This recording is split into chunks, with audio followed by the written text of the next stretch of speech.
오늘 나란히 들어오는 애라는 제목으로 여러분과 함께 말씀을 나누기를 원해요. 왜 나란히 들어오는 애냐? 자, 오늘 20절 보세요. 오늘 로마서 5장 20절, 율법이 들어온 것은, 이렇게 말했죠. 율법이 들어온 것은. 근데 여기 들어오다가 파레이셀코마이인데요, 이 파레이셀코마이가 들어온 건 들어오는 건데 나란히 들어오는 거예요. 나란히. 어떻게 설명하면 될까요? 신랑 신부 입장하면 나란히, 그렇죠? 신랑 신부가, 아니면 신부가 신부의 아버지의 손을 잡고 나란히 입장하는 것처럼 그렇게 나란히 들어왔다는 거예요. 근데 율법으로 말미암아 뭐가 나란히 들어왔냐면, 먼저는 율법이 들어온 것은 범죄를 도하게 하려 함이라. 율법 안에서 첫 번째로 뭐가 들어왔어요? 나란히 들어왔는데 첫 번째로 죄가 들어왔다는 거예요. 죄가. 여기서 더하다, 플레오나조는데요, 이 플레오나조는 증가시키다, 풍부하게 하다, 이런 뜻이에요. 그래서 율법이 들어왔는데 죄를 증가시켰어요. 율법으로 말미암아 우리 안에 죄가 들어왔는데요, 이 율법으로 말미암아 죄가 점점 어떻게 돼요? 증가되어져요. 더 점점 죄가 풍성해져요. 여러분, 그렇죠? 우리 예전에 그런 말씀 나눴잖아요. 어떤 사람이 죄를 지었어요. 근데 그게 법에 죄라고 명시되어 있지 않아요. 그러면 사람들이 그가 죄를 지었지만 그걸 죄로 처벌할 수 있어, 없어요? 없어요. 그래서 자꾸만 헌법이 자꾸만 개정이 되어져요. 법률이 만들어져요. 그런 일을 국회에서 하는 거잖아요. 새로운 법을 만들어요, 국회에서. 왜요? 자꾸만 새로운 죄들이 드러나기 때문이죠. 그러니까 율법을 통해서 점점점 죄가 더 많아져요. 더 풍성해져요. 자, 우리 갈라디아서 3장 한번 찾아보세요. 갈라디아서 3장 22절.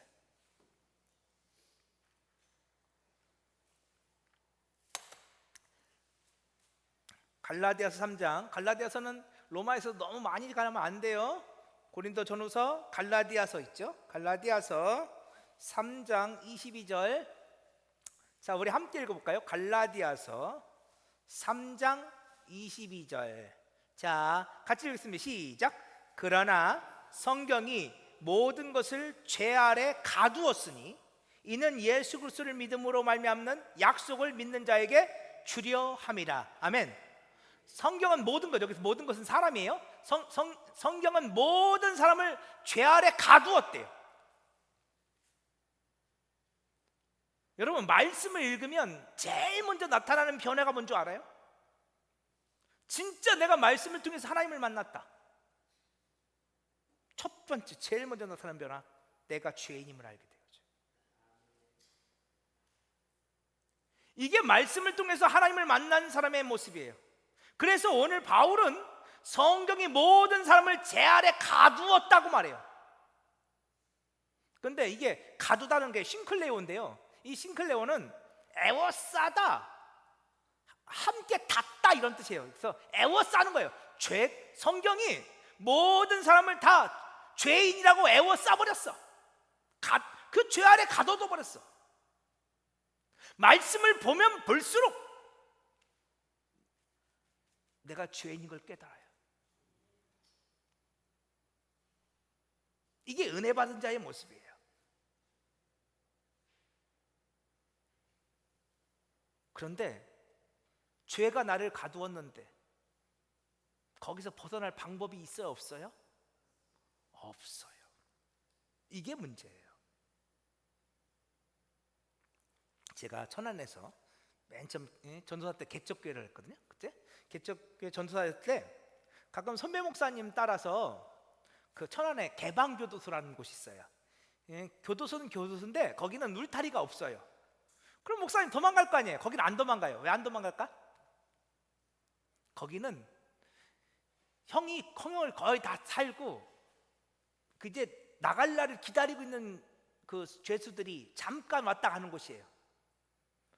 그래서 거기는 울타리가 있긴 있어요. 근데 뭐 그냥 울타리도 아니야. 그거는 보통 그 교도소 가면요 담이 무지하게 넘잖아요. 지키는 사람도 많고. 근데 거긴 그렇지 않아요.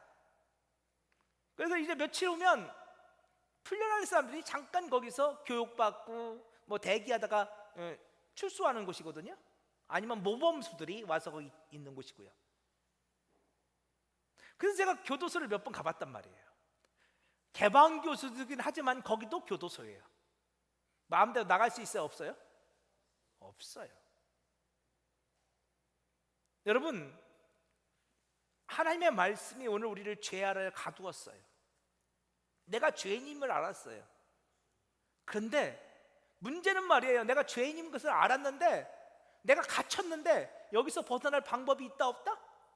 도무지 없어요. 근데 갈라디아 3장 22절 계속 보세요. 근데 성경이 우리를 죄 아래 가둔 이유가 뭐냐? 이는 예수 그리스도를 믿음으로 말미암은 약속, 그것을 믿는 자들에게 주려 함이래요. 누구든지 예수 믿으면 뭘 받아요? 구원을 받죠. 누구든지 예수 믿으면 죄와 사망에서 해방되어져요.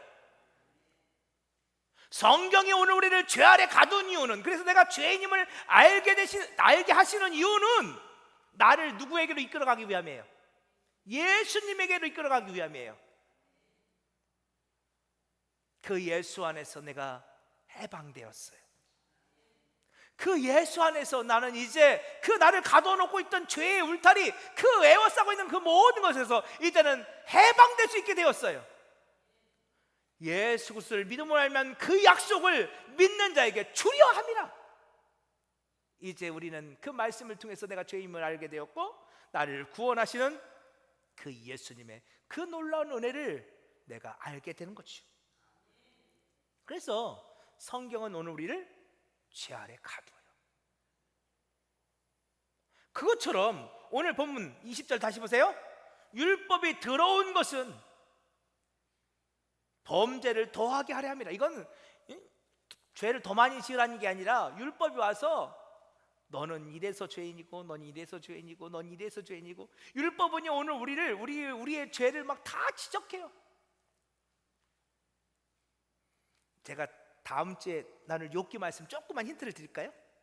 오늘 아까는 그런 질문을 마쳤잖아요. 의인이 고난을 당하는 것이, 의인이 고난을 당하면 안 됩니까? 그랬죠. 아니, 의인도 고난 당할 수 있다고 마쳤잖아요. 근데 다음 주는 이런 질문으로 시작할 거예요. 진짜 욥이 의인이에요? 다음 주 질문이에요. 오후 예배 남아 여러분들에게만 미리 맛보기를 해드리는 거예요. 여러분, 욥이 진짜 의인이에요? 예? 의인은 없나니? 하나도 없다는 사실을 아세요? 진짜 의인 맞아요? 여러분, 우리가 의롭게 되는 것은 하나님의 은혜로 되는 거예요. 내 선한 행위로 되는 게 아니에요. 우리는 착각해요. 내가 이만하면 내가 그래도 괜찮지. 여러분, 그게 바리새인들이 해왔다니까요.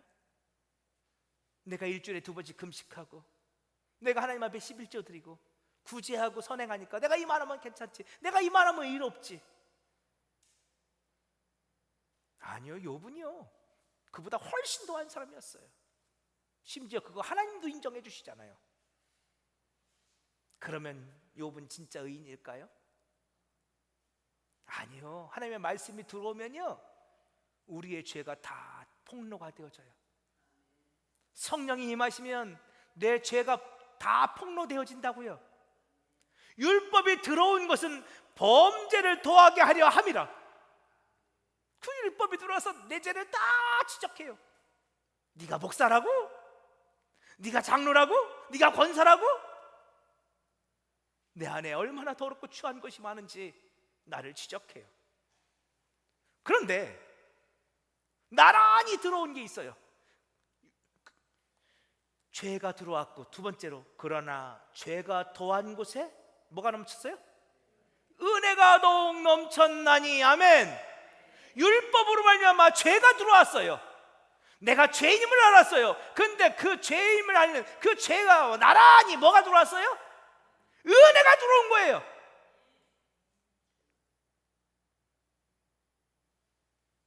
말씀을 통해서 내가 죄인임을 알았어요? 내가 도무지 거기서 벗어날 수 없는 악하고 더럽고 추한 죄인임을 알았어요? 근데 거기까지만 알면 안 돼요. 이제 그런 나를 사랑하셔서 나를 위하여 십자가를 죽어주신 주님의 그 은혜를 알아야 돼요. 그래서 이 두 개는 나란히 들어오는 거예요. 주의 복음은요, 내가 죄인이라 말해요. 그런데 거기서 끝나면 안 돼요. 복음은 그런 죄인, 도무지 방법이 없는 구제불능인 죄인을 주님이 사랑하셨단 말이에요. 그래서 나를 사랑하셔서 나를 살리시기 위해서 그 주님께서 십자가에서 죽어주셨다 말하죠. 그래서 죄가 더한 곳에 은혜가 더욱 넘쳤나니 라고 말씀하시는 거예요. 지난주에 제가 질문을 하고 답을 안 드리는 거 있어요. 자, 우리 다시 볼까요? 지난주에 맞던 말씀인데 창세기 2장 9절 해보세요. 창세기 2장 9절.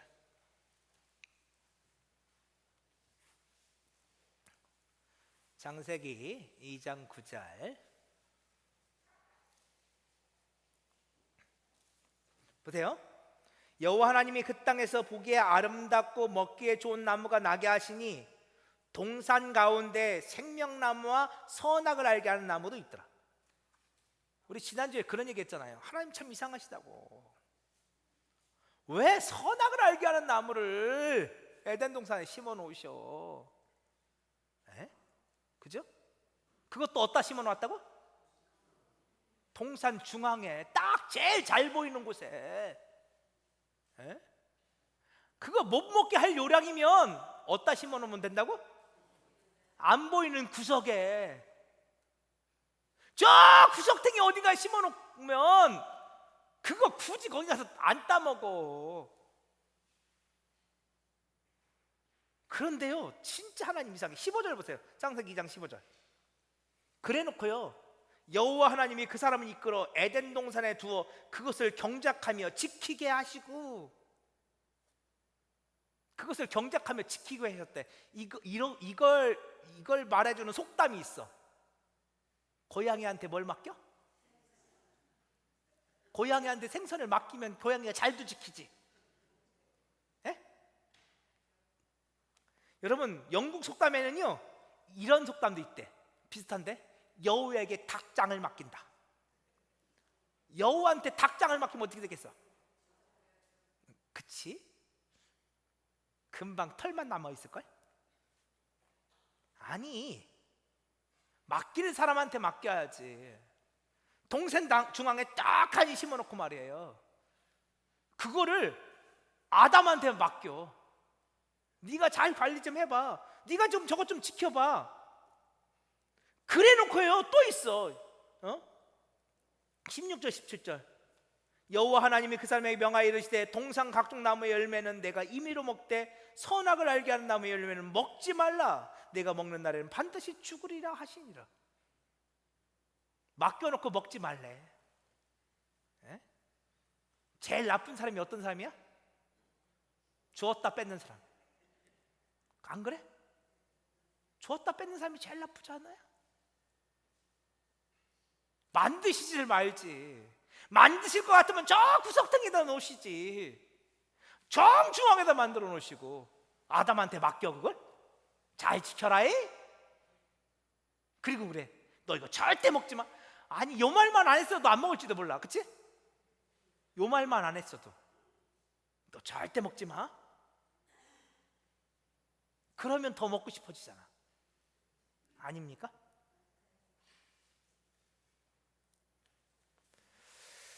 여러분, 하나님께서 왜 동산 중앙에 선악을 알게 하는 나무와 생명나무를 나란히 두셨을까요? 여러분, 이 두 개가 나란히 있다는 것을 기억하세요.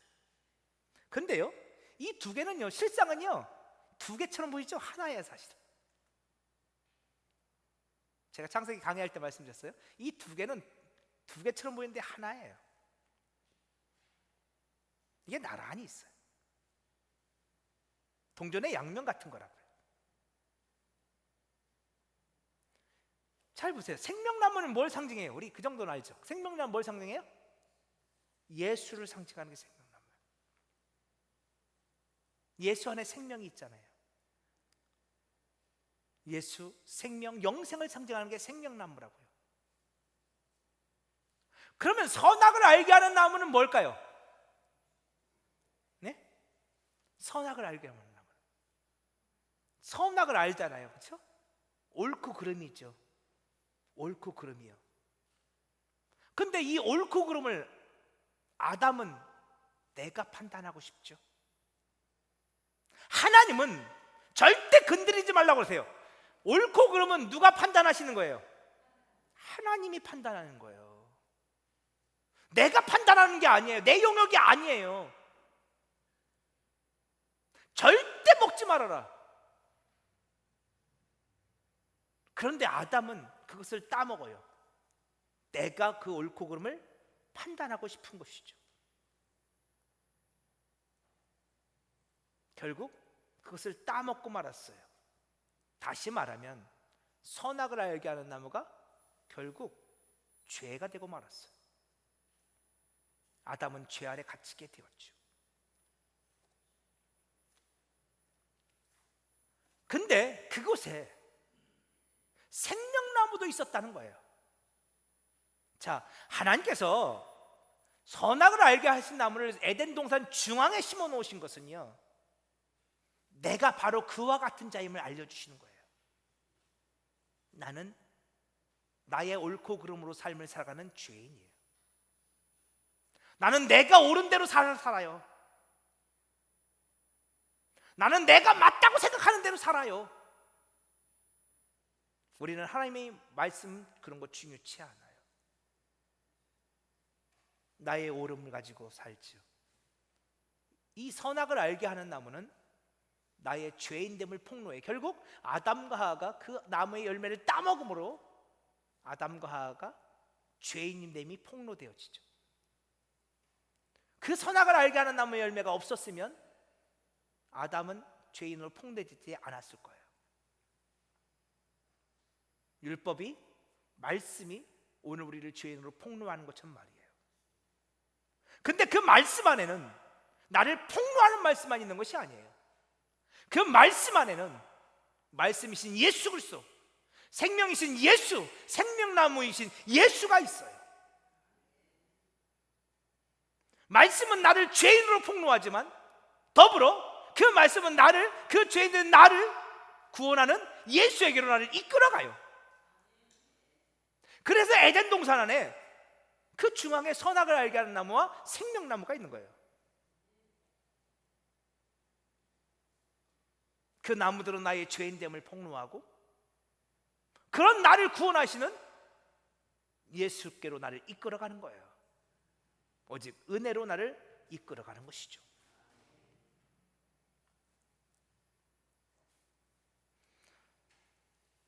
그래서 주님께서 에덴 동산에 그 중앙에 생명나무와 선악을 알게 하는 나무를 만들어 놓으신 거예요. 그러니까 우리는 이렇게 생각해요. 아담이 그 선악과를 따먹어서 죄인이 되었다. 아담이 저 선악과만 안 따먹었으면, 하나님이 그것만 안 만들어 놓으셨으면 아담이 죄를 지을 일이 없는데 하나님이 그 선악과를 만들어 놓으셔가지고 말이야, 아담이 죄를 졌어. 그러니까 아담이 죄를 진 건 심지어 하나님 탓이야, 이렇게 말해요 사람들이. 어때요? 아담이 죄인 된 것이 하나님 탓입니까? 듣고 보면 그렇잖아요. 왜 그 선악을 알게 하는 나무를 거기 만들어 놓으셔가지고 아담을 향해서 따먹게 만드시냔 말이에요.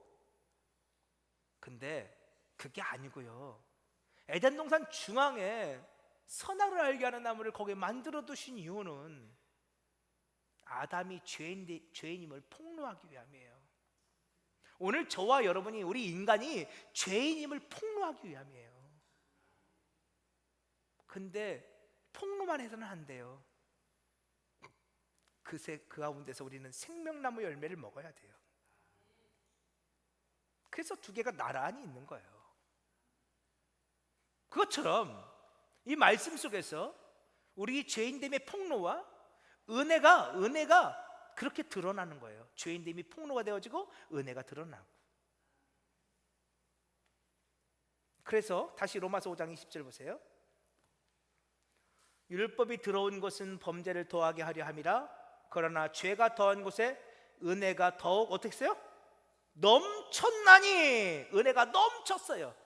여러분, 이 히펠페레시오, 이게 발음이 어려운데요. 이게 뭐냐면 비교급인데요. 비교 중에서도 비교가 되는 비교급이 아니라 도무지 비교가 불가한 비교법이에요. 그러니까 어떤 거냐면 넘치고 넘치고 넘치고 넘치고 또 넘치고 또 넘치고 또 넘치고, 다른 거 비교가 안 돼요.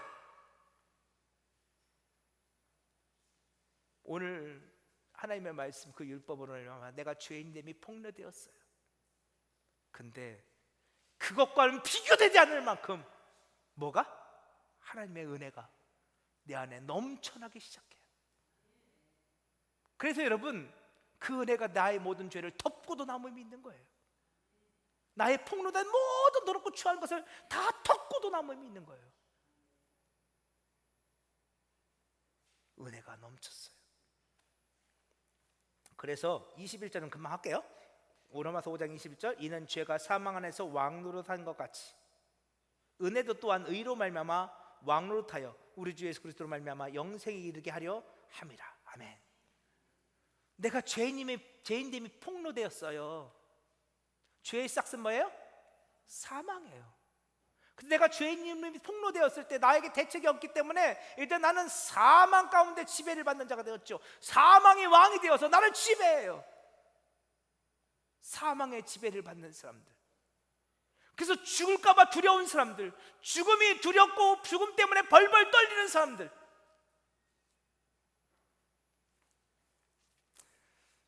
어떠세요?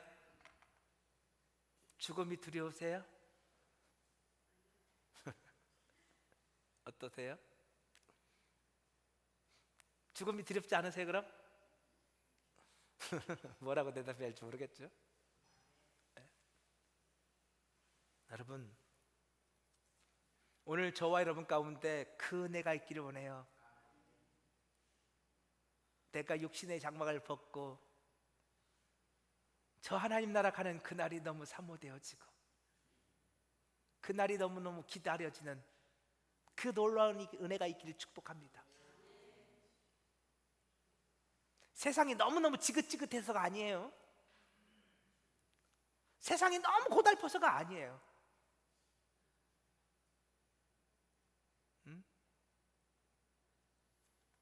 이제 알았어요. 지금까지는 사망이 왕노릇했어요. 내가 그 사망 가운데 사망의 종이 되어서 죽을까 봐 벌벌 떨며 살았어요. 근데 이제는 아니에요. 내 눈에 하나님의 나라가 보이기 시작해요. 이제는 하나님 나라의 영광이 보이기 시작해요. 그래서 그날이 기다려져요. 그 나라가 기다려져요. 그래서 사도 바울은 뭐라고 말해요? 나는 살든지 죽든지 그게 중요하지 않습니다. 나는 살든지 죽든지 나는 주님의 것입니다. 나는 살든지 죽든지 주님이 존귀케 되기를 원합니다. 그치? 내가 사는 것도 주님의 은혜고 죽는 것도 주님의 은혜입니다.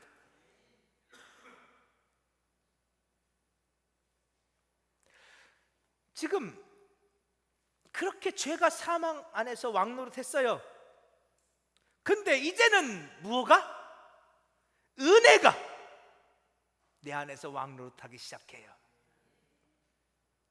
이제 주님의 은혜가 나를 지배하고 나를 다스려요. 여러분, 이게 성도예요. 이게 성도예요. 주님의 은혜, 그 은혜가 내게 나란히 들어왔다니까요. 말씀 속에서, 말씀을 통해서 그 은혜가 내게 임했어요. 이제 주님이 나를 얼마나 사랑하신지를 알아요. 십자가의 그 은혜가 얼마나 귀한지를 알아요. 그 은혜가 내 안에서 일하기 시작해요. 그 은혜가 나를 지배해요. 그 은혜가 나를 다스려요. 나는 그 은혜 안에 있어요. 오늘도 나는 그 은혜 안에 있어요. 그 은혜가. 그래서 그 은혜 안에 지배당하는 그들의 종착점이 어딜까요? 5장 21절 마지막 보세요. 예수 그리스도로 말미암아 뭐해? 영생에 이르게 하려 합니다. 그렇죠? 왜 사망이 두렵지 않아요? 나에게 생명이 있음을 아니까. 나를 지배하는 나를 다스리는 그 은혜 안에서 내가 영생을 얻었음이 믿어지니까. 오늘 저와 여러분 가운데도 그 놀라운 은혜가 충만히 있기를 원합니다. 말씀을 통해서 내가 나의 죄인됨이 발견되어지고, 그 말씀을 통해서 그런 나를 사랑하시는 그 주님의 은혜가 또한 깨달아지고, 이제 그 은혜 안에서 더 이상 사망이 나를 지배하는 왕이 아니라 이제는 은혜가 나를 다스립니다. 그 안에서 내가 영생을 얻은 자가 되었습니다. 생명을 얻은 자가 되었습니다. 나는 이제 죽음조차 두렵지 않습니다. 고백할 수 있는 사람들, 그들이 누구예요? 그들이 저와 여러분이에요. 그들이 교회 공동체예요. 오늘 저와 여러분 가운데 그런 믿음의 고백이 있어지기를 원합니다. 그래서